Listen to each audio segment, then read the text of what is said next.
सद्गुरु यानी कि जग्गी वासुदेव जी ने जब ध्यान लिंगम की स्थापना की थी, उसके बाद एक सर्प उनसे मिलने के लिए आया था। तो उसी विषय में एक जिज्ञासु ने उनसे प्रश्न किया, क्या आपसे कोई सर्प मिलने आया था? यह सब क्या है सद्गुरु, इसके बारे में कुछ बताइए। तो सद्गुरु ने उसके बारे में जो आंसर दिया था वो ये था कि ध्यान लिंगम प्रतिष्ठा के बाद मेरे स्वास्थ्य की स्थिति बहुत ही नाजुक कर दी थी।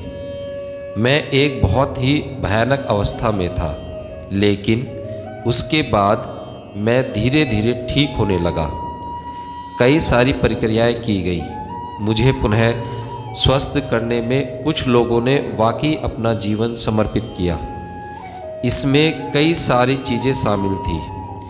ये इतनी आश्चर्यजनक और अलौकिक है कि तुम्हारे लिए इस पर विश्वास करना तथा इन्हें समझना मुश्किल होगा। ऐसी बातों पर विश्वास करना एक तर्क करने वाले मन के लिए कठिन है, क्योंकि यह अधिकतर परियों की कहानी जैसा है। मैं ठीक होने लगा और कार्य भी ठीक ठाक करने लगा, लेकिन मेरे शरीर के कुछ अंग, खासकर दाएं भाग मेरे नाभि के बस बगल में ऐसे हो गए थे जैसे कि शून्य हो गए हों। यह अवस्था कई समस्याएं पैदा करती थी। वहाँ पर गांठें बनने लगी। जो लोग मेरी देखभाल करते थे उन्होंने यह सब देखा कि कैसे कभी कभी गांठें आ जाती थी और थोड़े ही दिनों के बाद अपने आप गायब हो जाती थी। लोगों से पीछा छुड़ाने के लिए एक दिन मैं डॉक्टरी सलाह के लिए गया। जब मेरी खून की जांच की गई तब आरबीसी बहुत ही ज़्यादा हाई थी और रक्त में आयरन की मात्रा भी बहुत अधिक थी। ऐसा इसलिए हो रहा था क्योंकि अब मेरा लीवर धीरे धीरे ठप हो रहा था, क्योंकि ऊर्जा शरीर का वह हिस्सा पूरी तरह से नष्ट हो चुका था। इसलिए लीवर बिगड़ गया था। हमने उसे ठीक कर लिया होता, लेकिन उसके लिए मुझे समय की ज़रूरत थी। अपने लिए कम से कम 1-2 महीने की ज़रूरत थी, परंतु मुझे कभी फुर्सत नहीं मिली। अपने शरीर को स्वस्थ बनाने के संबंध में मैं हमेशा 1 महीने के अवकाश लेने की बात करता था, लेकिन वह कभी हो नहीं सका। तो यह स्थिति और बदतर होती चली गई।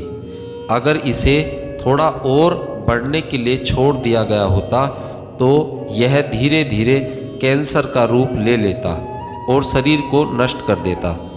इसे पूर्ण रूप से स्वस्थ करने का मुझे कभी समय ही नहीं मिला। कभी कभार हमने यहाँ वहाँ मरम्मत करने का काम किया, लेकिन समय के अभाव में तथा दूसरी तरह की बाधाओं के कारण कभी भी हमने शरीर के ऊपर उचित ढंग से काम नहीं किया।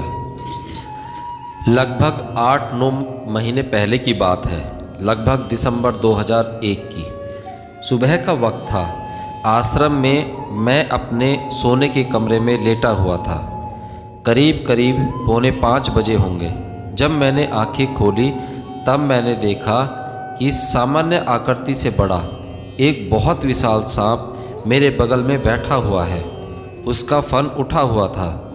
एक बहुत विशाल नाग था। वह मेरे बिस्तर के बिल्कुल करीब बैठा हुआ था। मैं हमेशा अपने बिस्तर के बगल में पीतल का एक छोटा सा नाग रखता हूँ। वही मुझे हर रोज़ सुबह सुप्रभात कहता है। अब मैंने देखा कि एक बहुत बड़ा सांप, एक जीवित नाग, अपने विशाल फन को उठाए हुए खड़ा है। मैंने अपनी आंखें खोली और उसे बिल्कुल स्पष्ट रूप से देखा कि वह बस वहीं पर बैठा हुआ है। मैं अभी उसे देख ही रहा था कि तब तक वह मेरी तरफ बढ़ा और आकर नाभि के बगल में उसने मुझे डस दिया। मैंने अपनी आंखें बंद कर ली। वह वहाँ कुछ देर तक रुका और फिर चला गया। उसके काटने से मेरे पेट पर जख्म आ गया, 4 वसीले दांत के निशान, जिससे खून बह रहा था। मैंने वह भारती को दिखाया था। जब मैंने उसे यह दिखाया तो घाव अभी भी खुला हुआ था और खून बह रहा था। उस दिन के बाद से आश्रम में या मेरे आसपास रहने वाले लोगों ने यह देखा है कि पिछले 8 महीनों से मेरे स्वास्थ्य में कितने नाटकीय ढंग से सुधार हो रहा है। 4 साल पहले जब हम लोग हिमालय में गंगोत्री की यात्रा कर रहे थे तो मैं इतना ही सक्षम नहीं था कि चढ़ाई शुरू कर पाऊँ। मैं वहीं रुक गया और मंडली के बाकी लोगों ने गोमुख और तपोवन की चढ़ाई की और वहाँ जाकर वे लोग 2 दिन ठहरे भी थे। उसके 2 साल के बाद मैं भोजवास और गोमुख तक जाने में सक्षम था, लेकिन हर 1 किलोमीटर के बाद लोगों को मेरे पैर की मालिश करनी पड़ती थी और रास्ते में मुझे बहुत सहारे की भी ज़रूरत पड़ी थी। एक बार की यात्रा में अगर मैं चाहता तो आप सब लोगों से आगे निकल सकता था, पर मैंने अपनी रफ्तार धीमी कर ली ताकि हम लोग साथ साथ चल सकें। अगर मैं चाहता तो मैं तपोवन दौड़कर भी जा सकता था।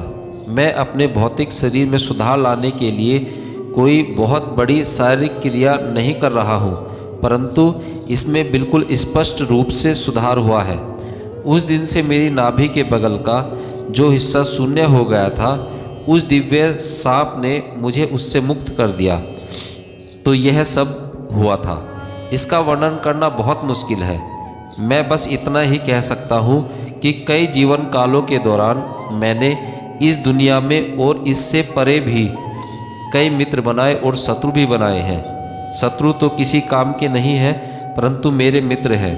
मैंने कभी भी उनसे अपने लिए कुछ करने को नहीं कहा और न ही वे आकर मुझे कभी परेशान करते हैं। जब मुझे आवश्यकता होती है केवल तभी वे आकर मेरी मदद करते हैं। किसी तरह से उन्होंने बस दखल किया और यह हो गया।